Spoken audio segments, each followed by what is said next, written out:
میں ایک زمانے میں کام کرتا تھا، انجینئر تھا، چیف انجینئر تھا، بلکہ جنرل مینیجر تھا۔ 35 فیکٹریاں میرے انڈر تھیں، اور اتنا میرا تجربہ تھا کہ مجھے مالک بھیجتا تھا جہاں کہیں کوئی خرابی آ جاتی کہ ٹھیک کر کے آئیں۔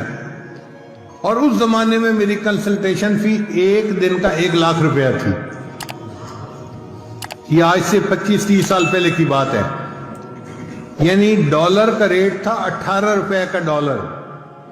اب آپ سوچیں کہ 18 روپے کا ڈالر تھا اور مجھے ایک دن کا 1 لاکھ روپے ملتا تھا۔ ایک شوگر مل میں خرابی آئی، انہوں نے میرے مالک کو فون کیا، چیئرمین کو، کہ یہ اپنے انجینئر کو بھیج دیں۔ میں 7 دن کے لیے گیا اور 7 دن وہاں کام کیا اور 7 لاکھ روپیہ لے کے آیا۔ ایسی میری جاب تھی۔ پورے شہر میں سب سے زیادہ ٹیکس میں دیتا تھا، 65% ٹیکس کٹواتا تھا۔ 18 سال پورے شہر کا سب سے بڑا ٹیکس پیئر میں رہا۔ اتنی اعلیٰ نوکری تھی، لیکن میں نے نیت کی ہوئی تھی کہ جب میری عمر 40 سال ہو جائے گی تو میں دنیا کی نوکری چھوڑ دوں گا اور میں پھر اپنا پورا زندگی کا وقت دین کے لیے گزاروں گا۔ تو الحمدللہ میں نے پھر دین کے لیے وقت دینا شروع کر دیا۔ جس مالک کو چھوڑا تھا میں نے، اس نے آج تک اپنی فہرست میں میرا نام لکھا ہوا ہے۔ میں نے اس سے ایک دفعہ فون پہ پوچھا کہ اب تو 25 سال ہو گئے، میں کبھی آیا ہی نہیں اور آپ نے میرا نام فہرست میں رکھا ہوا ہے۔ کہتے جی ہم نے آپ کو نہیں چھوڑنا، آپ نے ہمیں چھوڑنا ہے۔ کوئی مالک دیکھا ہے جو اپنے انجینئر کا 25 سال انتظار کرے؟ الحمدللہ ثم الحمدللہ، ایسی میری جاب تھی۔ اچھا، پچھلے دنوں ایک عجیب بات ہوئی۔ ایک میرا پرانا دوست جو تھا خلی، وہ ملنے کے لیے آ گیا۔ اب اس کی بیوی میری بیوی کو ملی تو اس نے ان کو واقعات سنائے کہ آپ کے ہسبینڈ تو اتنے بڑے انجینئر تھے اور میرے خاوند کا فیلو بھی تھے اور ان کے شاگرد بھی تھے۔ وہ کہنے لگی کہ ہمارا تو یہ حال ہے، ہم جہاں انٹرویو دینے جاتے ہیں نا تو میرا ہسبینڈ ان کو بتاتا ہے کہ میں تو حافظ صاحب کا شاگرد، وہ جوانی میں مجھے لڑکا سا تھا، حافظ صاحب مجھے لوگ کہتے تھے، تو میں تو حافظ صاحب کا شاگرد ہوں، تو 10,000 روپیہ اس کی تنخواہ ویسے ہی بڑھ جاتی ہے۔